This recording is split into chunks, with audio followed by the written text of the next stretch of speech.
성령께서 지난 6개월 안식년 기간 내내 계속 묵상하게 하신 것은 이제 안식년을 끝내고 돌아가서 사역을 시작하게 되면 그것이 바로 너의 마지막 구간이 될 텐데, 앵커로서 그 마지막 구간을 어떻게 달려갈 것인가 라고 하는 그것이었다고 제가 지난 시간에 말씀을 드렸습니다.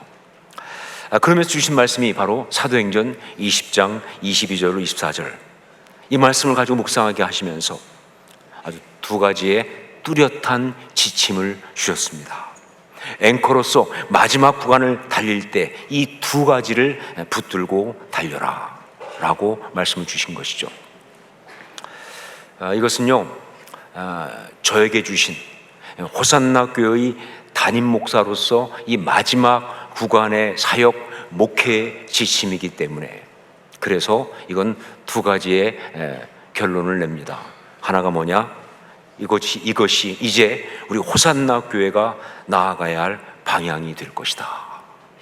호산나 교회 담임 목사인 저에게 주신 거기 때문에 이것은 바로 이제 우리 호산나 교회가 나아가야 할 방향이 될 것이다.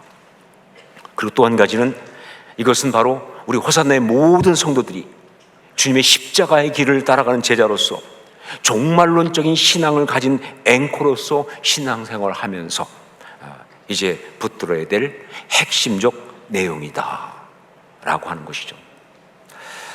그 첫 번째가 성령의 감동으로 라고 말씀드렸습니다. 이걸 속으로만 생각하면 조금 잊어버릴지 모르니까 밖으로 한번 이야기하는 게 중요한 것 같아요. 첫 번째가 뭐라고요? 성령의 감동으로. 성령의 감동으로 인간의 한계를 뛰어넘는 그런 역사가 우리 가운데 있기를, 그런 역사가 우리 교회 가운데 있기를, 그냥 사람의 한계 안에만 있는 그런 신앙생활 말고, 사람의 한계를 넘어서지 못하는 그런 어떤 교회 말고, 인간의 한계를 뛰어넘는 그런 역사가 있기를, 그렇게 강한 감동으로 제게 주셨습니다. 그리고 이제 두 번째, 그것을 말씀드립니다. 사실 첫 번째 성령의 감동으로, 이것은요 너무나 말씀에 분명히 드러나 있기 때문에, 그래서 묵상 과정을 깊이 할 것도 없이 그냥 바로 받을 수가 있었어요. 성령에 매여 바로 그냥 그 말씀을 받을 수가 있었어요. 자, 그런데 두 번째 것은요 조금 더 묵상 과정이 필요했습니다. 한 가지가 더 있다는 감동은 분명히 주셨는데 그게 무엇인지 그냥 바로 드러나지 않기 때문에, 그래서 이걸 찾기 위해서 말씀을 읽고 또 읽었던 것이죠. 여러분, 묵상하면서 성령이 주시는 어떤 메시지를 받을 때 분명히 어떤 메시지를 주셨는데 그 메시지의 뜻이 무엇인지, 어떤 것인지, 또 어떻게 적용해야 될지가 정확하지 않다고 한다면, 여러분 그때는요 주신 말씀을 읽고 또 읽으면서 묵상하는 게 정말 중요합니다. 그 말씀을 읽고 또 읽으면서 묵상해야지 그냥 말씀을 제껴놓고 그냥 혼자 생각하면요 잡생각이 들어올 수가 있어요. 아니면 심한 경우는 그놈이 역사할 수가 있어요. 마귀 빈틈을 노리고 놓치지 않으니까. 그래서 말씀을 읽으면서 또 읽으면서 그러면서 이 묵상을 하면 그 가운데 성령께서 주시는 어떤 통찰이, 어떤 메시지가 아주 분명하게 다가오는 것이죠. 이번에도 그렇게 했습니다. 주신 말씀을 읽고 또 읽으면서 앵커로서 이 마지막 구간을 달려가기 위하여 붙들어야 될 그것이 무엇이죠? 이걸 받기 위해서 묵상을 했던 것이죠.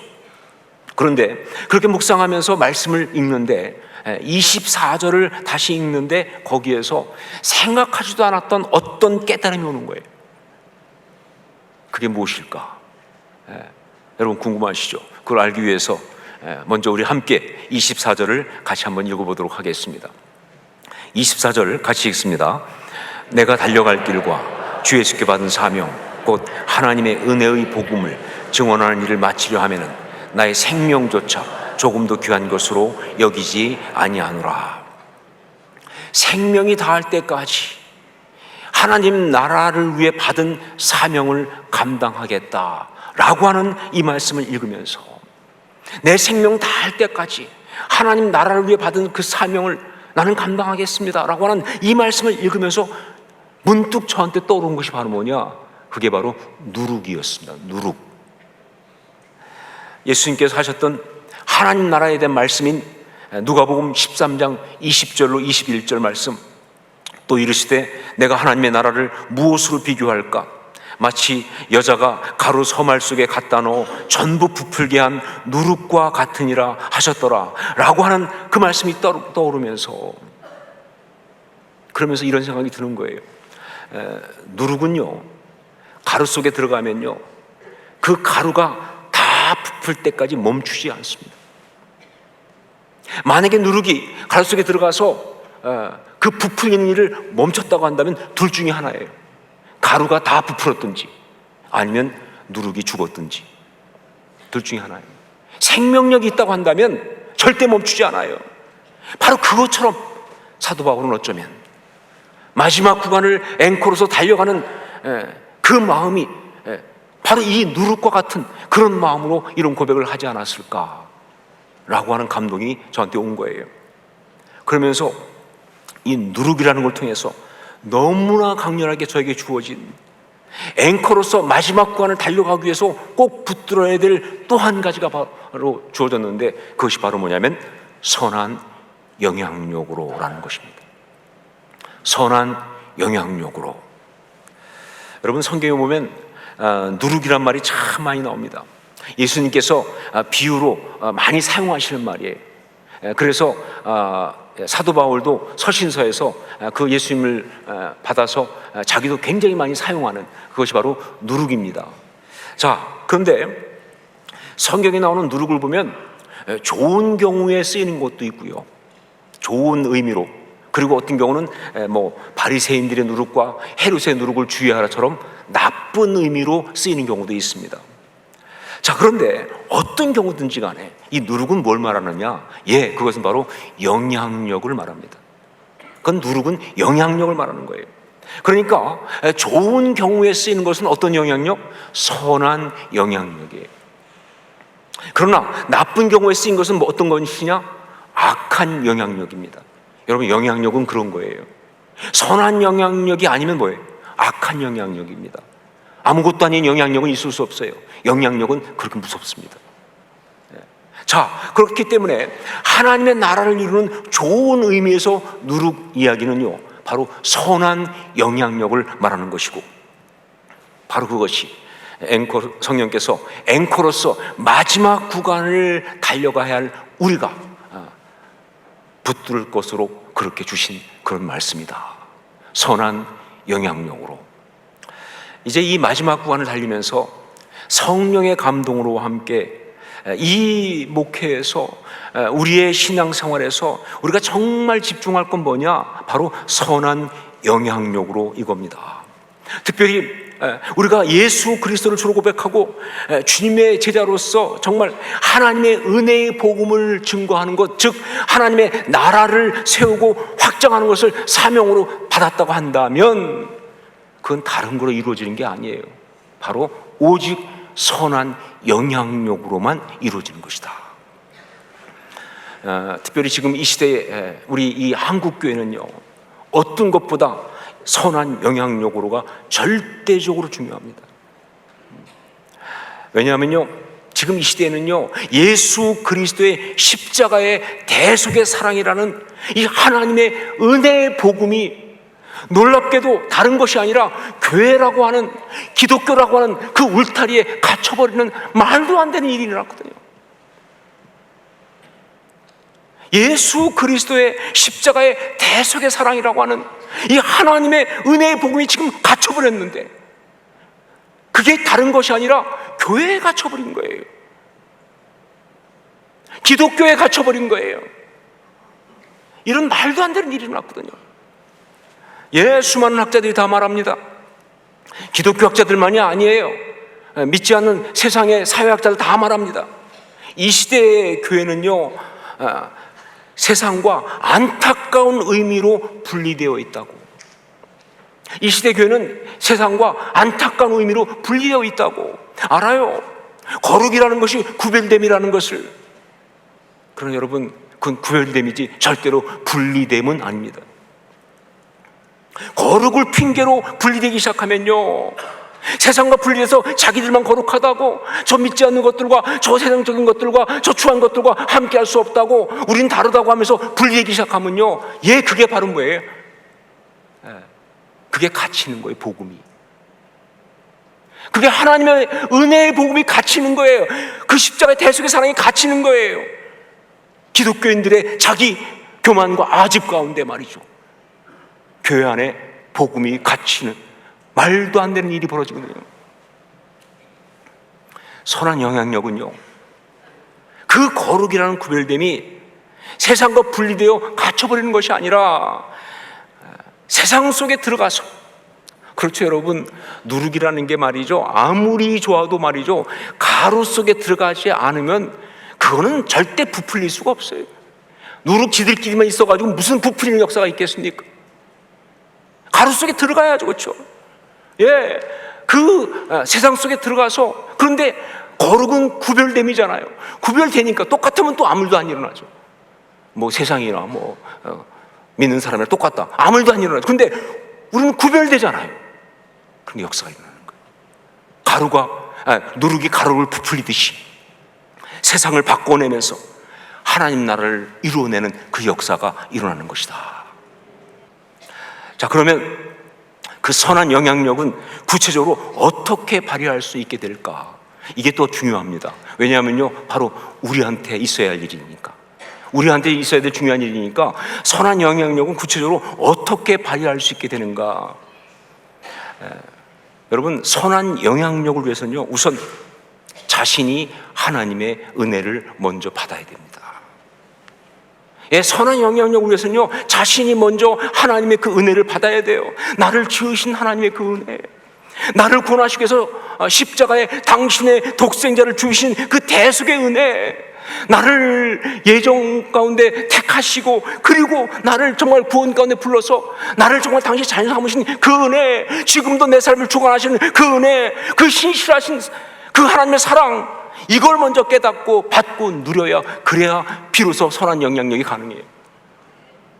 여러분, 은혜 받지 않은 사람은요, 영향력을 끼칠 수가 없어요. 뭘로 끼칠 건데요? 뭘로?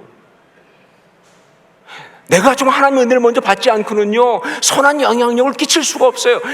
하나님의 은혜를 받는 것은요, 선한 영향력의 근원과 출발이에요. 이게 중요한 거예요. 자, 그런데 이게 다가 아니죠. 이게 선한 영향력으로 그게 나오기 위해서는요, 그게 다가 아니고 바로 그 하나님의 은혜를 받은 것이 자신의 인격을 통하여 표출되어야 돼요. 그 하나님의 은혜를 받은 것이 자기의 인격을 통해서 표출되어야 한다.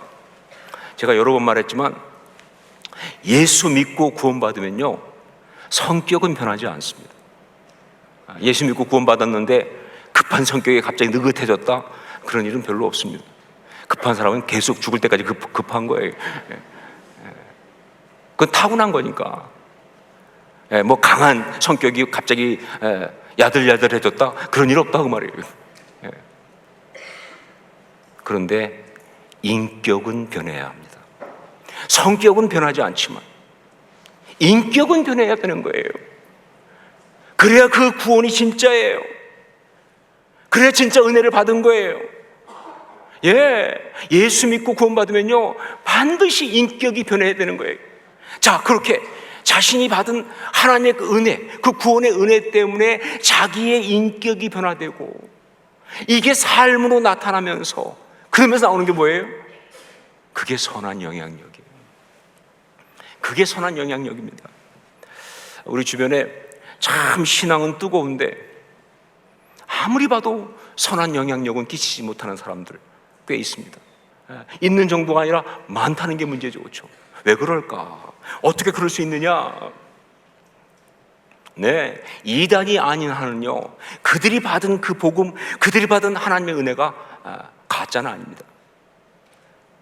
진짜 은혜 받았을 거예요. 만약 가짜라면 그건 이단이죠, 그렇죠? 진짜 은혜를 받았을 거예요. 정말 그 구원의 어떤 은혜를 받았을 거예요. 그런데 문제는 뭐냐? 그렇게 은혜를 받았으면요, 그 다음에 어떻게 해야 된다고 그랬어요? 그게 인격을 바꿔야 되는데 이 부분에서 뭐가 문제가 생긴 거 아니냐 그 말이죠. 이 단계에서 문제가 생긴 거예요. 그렇게 은혜를 받았으면 인격이 변해야 되는데 그 인격이 변하는 이 부분에서 뭔가 문제가 생겨요. 뭐 여러 가지 이유가 있겠지만 가장 주된 것들이 뭐예요? 내면의 상처들, 어떤 컴플렉스들, 거기에 마귀가 역사하면서 그렇게 해주죠. 그러다 보니까 선한 영향력이 나오질 않는 거예요. 그렇게 뜨거운 신앙을 가지고 있다고 하는데 선한 영향력을 끼치지 못하는 거예요. 결국 이렇게 말할 수밖에 없습니다. 그 신앙은 실패했다고. 근데 여러분 아시죠? 신앙은 실패할 수 없죠. 그러니까 그 신앙은 가짜였다고 이렇게 말할 수밖에 없어요. 그건 신앙이 아니었다고. 여러분, 선한 영향력은요 선택사항이 아니에요. 이것은요 우리 신앙의 결론이에요. 결과예요. 그리고요 이것은요 우리가 예수 그리스도를 주로 고백하고 하나님의 자녀가 되면서 구원받는 그 순간에 받는 모든 구원받는 그리스도인이 받는 사명이에요. 선한 영향력은요 우리에게 주어진 사명이다 하는 것이죠. 그러므로 앵커로서 이 목회의 마지막 구간을 달리면서 아주 단호하게 선포합니다. 호산나 교회 앞으로 무엇보다 선한 영향력으로 여기에 집중할 거예요. 호산나 교회 다른 어떤 것보다 앞으로 선한 영향력으로 여기에 집중할 거예요. 우리는요 선한 영향력으로 선교를 감당해야 합니다. 지금요 선교지에 가서 전도하고 성경 가르치고 교회 세우고 그럴 수 있는 가능성은 이제 거의 없어요. 그렇게 따지면 선교지가 다 닫혔습니다. 누구도 안 받아줘요. 그러면 선교의 문이 닫혔느냐? 가능성이 없어졌느냐? 아니요. 그런데 선한 영향력으로 하나님의 나라를 세워가는 것은 활짝 열려 있어요. 아직도. 심지어 북한도 열려 있어요. 그래서 북한 선교가 가능한 거예요. 이런 면에서 우리가 열심히 감당하고 있는 K국제대학이 저는 선교적으로 정말 중요하고 바른 것이다 라고 생각합니다. 그것은 이슬람 국가예요. 절대 젊은이들한테 성경, 기독교, 복음 못 가르치게 돼 있어요. 굉장한 핍박이 아직도 여전히 있는 곳입니다. 하지만 우리가 그 영혼을 사랑하고 그 민족을 사랑하는 우리 하나님의 마음을 가지고 가서 최선을 다해서 그 젊은이들을 가르치고 그렇게 세워가면요 그 심장에 우리를 통해서 선한 영향력이 간다고 말이에요. 이건 막을 수가 없어요. 그러면요 우리 눈에 보이지 않아도 반드시 아름다운 열매가 맺힐 줄로 믿습니다.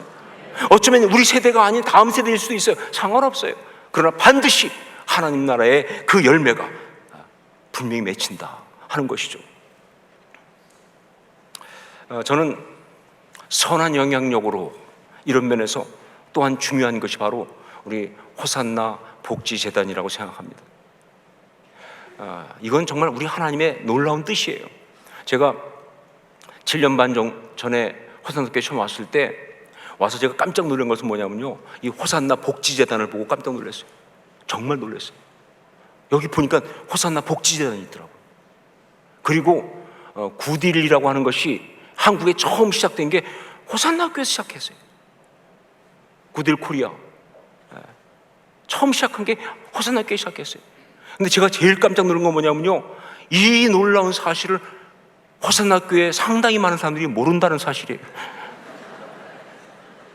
하나님은 지금 그렇게 쓰고 있는데 우리를 하나님은 이 교회를 그렇게 쓰고 계시는데 너무 많은 성도들이 잘 몰라요. 관심이 없어요. 여러분 호산나 복지재단 교세 확장 때문에 합니까 우리가? 그거 해가지고 얻는 게 뭐가 있는데요? 우리한테 무슨 유익이 있어요? 그냥 이미지 메이킹 정도예요? 아니죠. 정말 어려운 사람들, 연약한 사람들 그들을 갖다가 그냥 하나님의 마음으로 우리에게 주신 그 은혜 때문에 그래서 우리의 물질과 시간과 삶을 들어가면서 섬기는 그런 가운데 바로 선한 영향력이 나가는 거예요. 여러분, 이게 바로 이 교회를 향해서 우리 하나님이 기대하시는 아주 중요한 메시지예요. 난 너희가 그랬으면 좋겠다 하는 이야기니까. 선한 영향력을 끼치는 그런 사람들. 호산나 교회는요, 축복받은 교회입니다. 어떤 면에서 그러냐? 이렇게 많은 교육부 아이들이 있다는 사실, 그들을 갖다가 정말 믿음으로 키울 수 있다는 것은요, 보통 특권이 아니에요. 많은 교회들은요, 정말 아이들 잘 키우고 싶고 정말 아이들을 믿음으로 잘 훈련하고 싶은 마음은 너무 간절한데 애들이 없어. 그래서 못하는 교회가 너무 많아요. 근데 우리한테는 이렇게 많은 자녀들을 보내줬다는 것이 너무너무 귀한 일이죠. 저는 이렇게 분명히 선포합니다. 우리 교회가 가지고 있는 거 다 모아가지고 한 가지만 선택해야 한다면 그게 교육부라고. 거기 다 쏟아부어야 돼요. 다른 거 아니라 그냥 있는 거 다 가지고 한 군데만 해야 된다 그러면 교육부 거기 쏟아부어야 돼요. 그게 정말 중요한 일이에요. 자, 그런데 이렇게 자녀들을 키우는 이 선한 영향력을 끼치는 사역을 교회 안에만 있게 하는 것이 이게 안타까운 얘기예요. 아니요, 교회 안에만이 아니라 밖으로도 확장해야 한다. 왜? 뭐라고 말씀하셨어요? 세상의 소금이라고 하셨잖아요. 세상의 빛이라고 하셨잖아요. 전 그러기 위해서 우리 교회의 주중 사역이 너무 중요하다고 생각합니다. 교육부 사역 정말 중요하고 더 열심히 해야 되지만 또한 주중 사역이 정말 중요하다. 호산나 선교원, 거기는 우리 교인만 오는 게 아니죠. 믿지 않는 사람들 자녀도 옵니다. 히스 아카데미 마찬가지죠. 리딩 앤 주림 마찬가지입니다. 이게 정말 중요한 거예요. 이게 아름답게 확장돼야 돼요. 정말 믿지 않는 사람들도 그걸 통해서 정말 교회에 오고 싶은 마음이 생기는 어떤 그런 곳이 되어야 한다는 게 너무 중요한 거예요. 성령의 감동으로, 선한 영향력으로, 이제 이것이 우리 호산나 교회가 나아갈 중요한 목회 방향입니다. 저는 이 두 가지를 붙들고 저의 사역의 마지막 구간을 달릴 것입니다. 그리고 이 시간 축복하며 선포합니다. 성령의 감동으로, 선한 영향력으로, 이것이 앵커로서 마지막 구간을 달려가는 참된 신앙인 된 여러분의 삶의 내용이 될 수 있기를. 정말로 신앙의, 이 시대 정말 중요한 신앙의 모습, 바로 그 삶의 내용이 바로 성령의 감동으로, 그리고 선한 영향력으로 이렇게 살아가는, 그래서 하나님 나라를 확장하는, 하나님 나라를 세워가는 가정 가운데서, 교회 가운데서, 이 사회 가운데서, 이 민족 가운데서, 열방 가운데서 그런 역사가 있기를 주의 이름으로 축원합니다.